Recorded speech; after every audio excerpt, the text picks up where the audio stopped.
Hi, welcome to Crafty Purple Dragon. Let me just put some lights on. That's better. So I had a comment on one of my videos about somebody not knowing how to do the magic ring. So I did direct them to look at YouTube videos, which they said they had, but it hadn't sunk in, or they hadn't been able to figure it out. So I thought I'd try showing you how to do a magic ring, see if it's of any help. So the way I do it is you get your yarn, you hold it in your hand, and then you wrap it around your finger, turn your hand over, go under the first strand, grab the second strand, pull through, twist the hook, and then make a chain. That is your magic ring. And then you just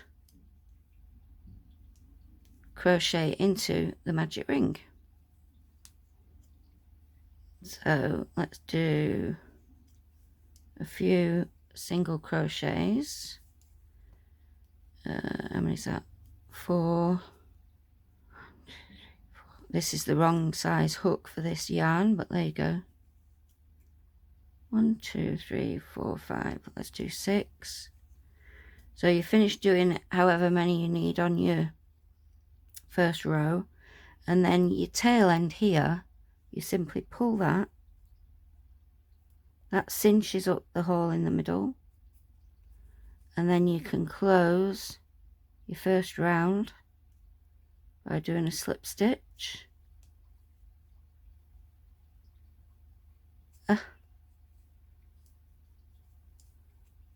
And that's how you do a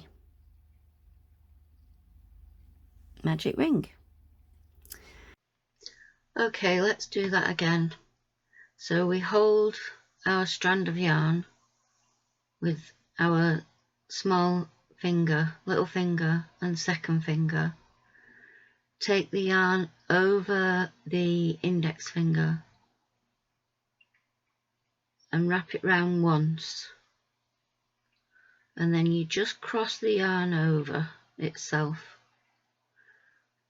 turn the finger round, and then you get your hook and you put your hook under the first strand and grab that second strand, the strand that's at the back, and pull that through the front strand.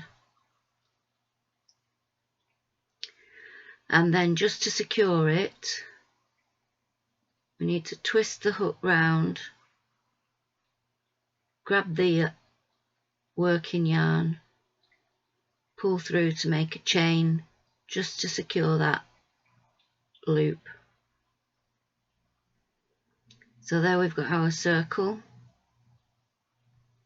So now we just need to do however many stitches, whatever type of stitch your pattern wants you to do for your first row, first round. So we'll do that into the loop.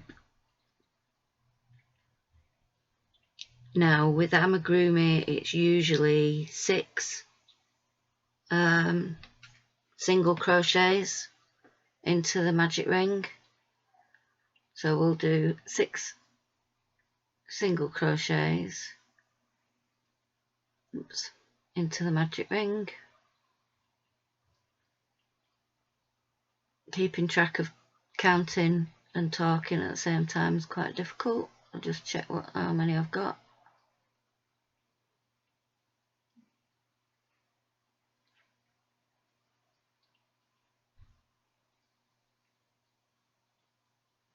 One more. So that's our first round done. So then what we do is we pull on the tail end.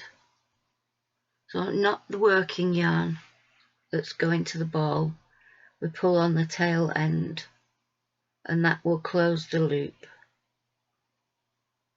nice and tight. Give it a good tug. Just be careful doing that, depending on the type of yarn you got. You can snap it, so just be aware of that. And then we're going to close the round. If you're closing the round with some amigurumi, you'll just go on to the next round straight away without doing a slip stitch. But for this purpose, I'll do a slip stitch to close the round. And that is the magic ring version.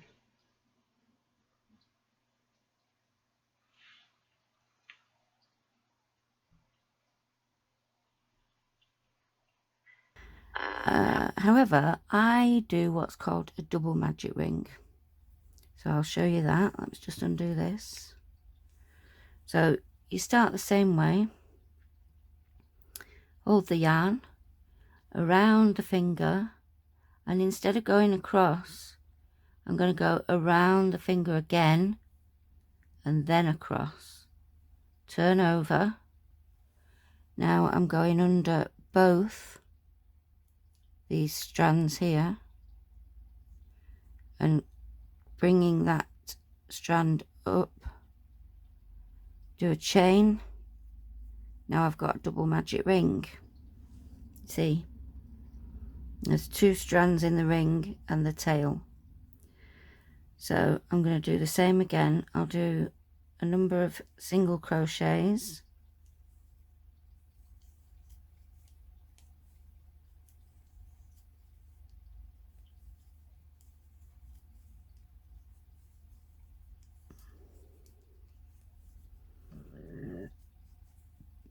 Get rid of that bit of paper.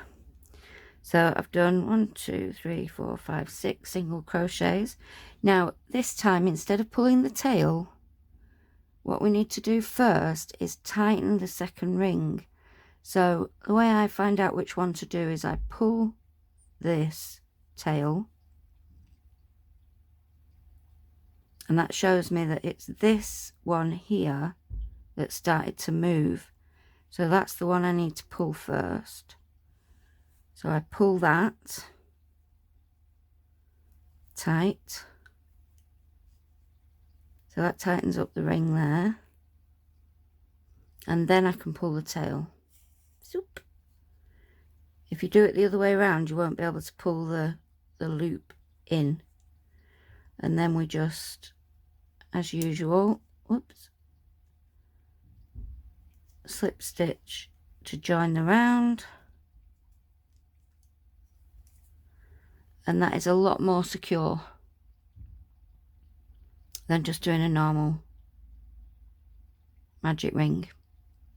And obviously you can carry on with your next round and crochet the end in or sew it in, or a combination of both. Okay, let's do that again, but slower. So hold your yarn and wrap it around the finger, the index finger, twice. We're not crossing over after the first wrap. We're going again. We're wrapping 2 times and then crossing it over, laying it across the index finger and turning the finger round. Now with the hook, you go under the first 2 strands and you pull the 3rd strand through underneath both of those 2 front strands. So grab that and pull it back through, twist the hook and grab the working yarn and make a chain to secure the loop. So take it off the finger, and you can see that this time we've got 2 strands of yarn in the magic loop, and we've still got the working the tail end. So we'll do the usual and put however many stitches you need, whatever type of stitch you need, into the magic ring. So here we'll do 6 single crochet, which is the standard amigurumi start.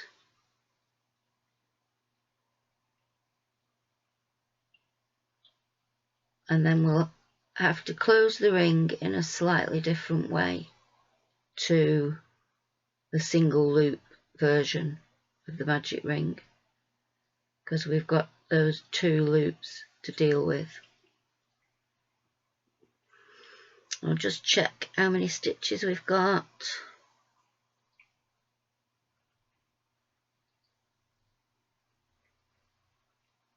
Okay, so this time, instead of just pulling on that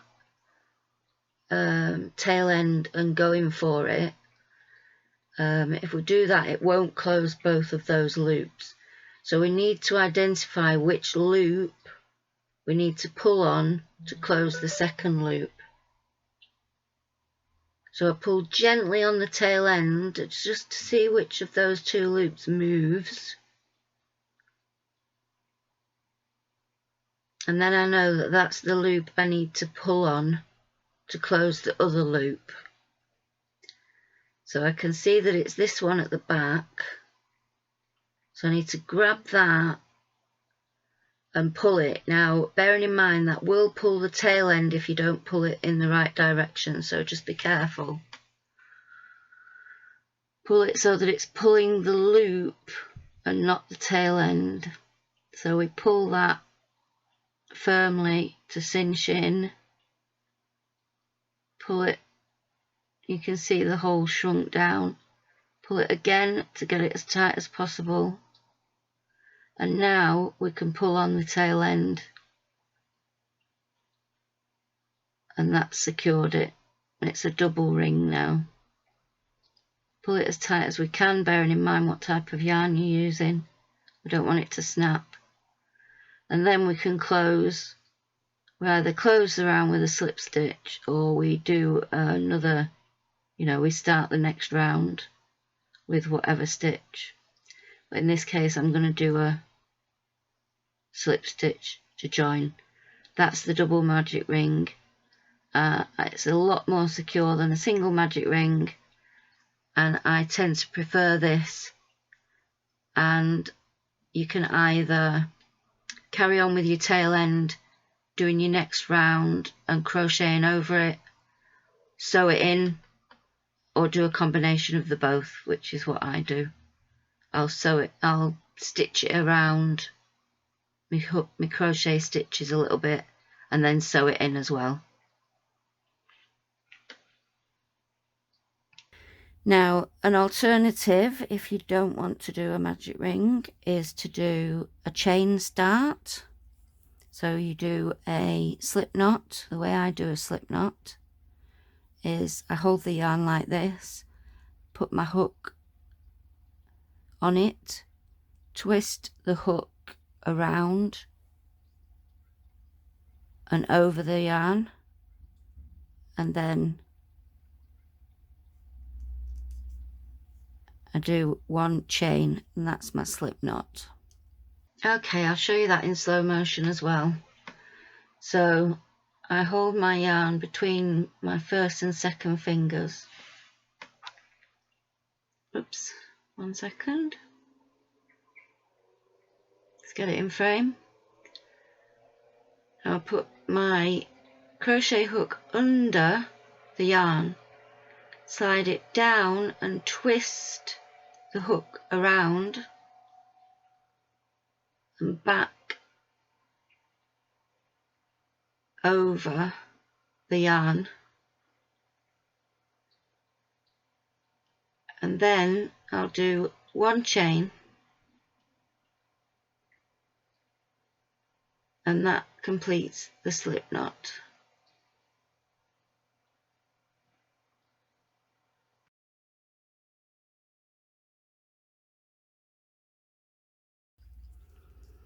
So we usually do a chain 3 or a chain 4.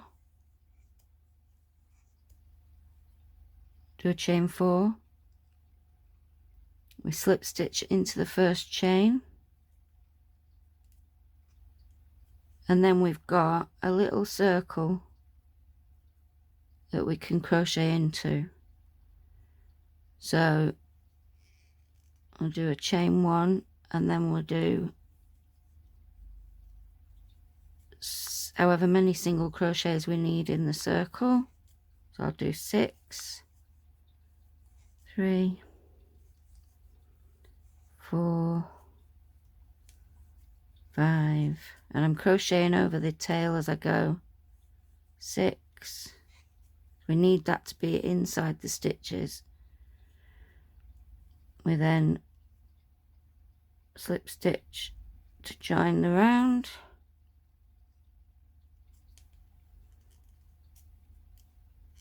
If you're joining the round, and then to close that hole we pull the tail, which is inside the stitches, and we can close the hole like that. Now the reason why people don't like doing that is this is a lot more bulky.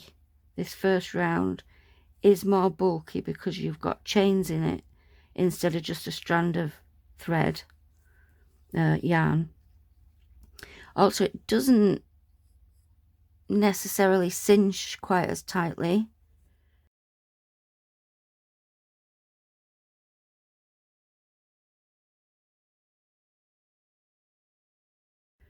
You see it's starting to come loose. The only way to resolve that is to tie this, sew this ending, to make sure that it doesn't come loose again, because you can actually open it up quite easily. So it's not ideal for things like amigurumi, but it might be okay for hats or things like that. So that's an alternative to the magic ring. Another alternative is again with chain stitches. So we'll do my slip knot again. So I put it under the thread, under the yarn, twist around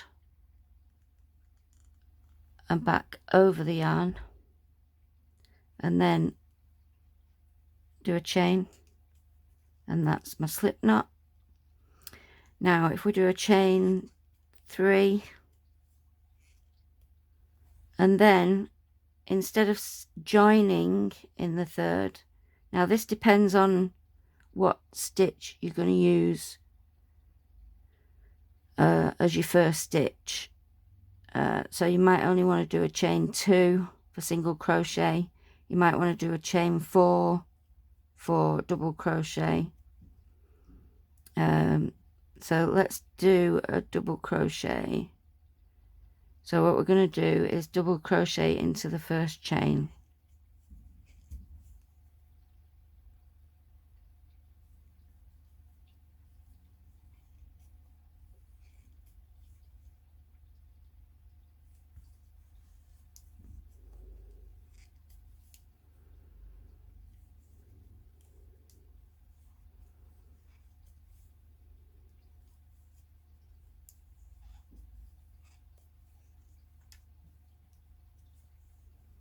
Okay, I think I've got 6 double crochet there. Let's have a look. 1, 2, 1, 2, 3, 4, 5 plus a chain. 1, 2, 3, 4, 5, 6. So we go into the top of the chain, join, and then you can supposedly pull the end to shrink that hole, but it never works for me. You see, there's a hole still in the middle where that first chain has been stretched. So it is an alternative, works for things like shawls, maybe hats, but it's not one that I like doing. Now what you can do, of course, is get a needle and thread and take the end around. Let's do that, because that will close off. You just Oh, crochet hooks rolling around like nobody's business. Right, where's my needle? Okay, so if we get the tail and go through the stitches,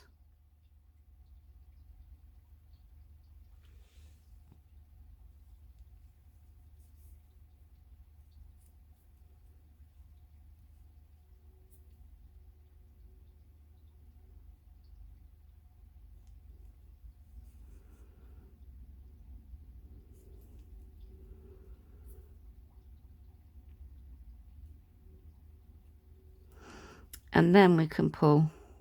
Let's see how that works.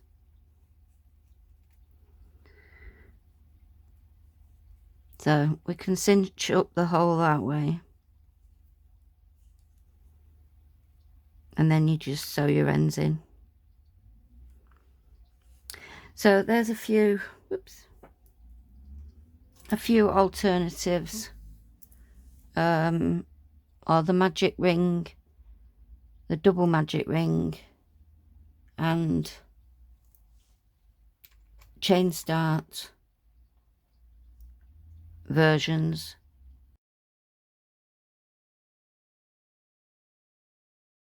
Well, hopefully that's been useful.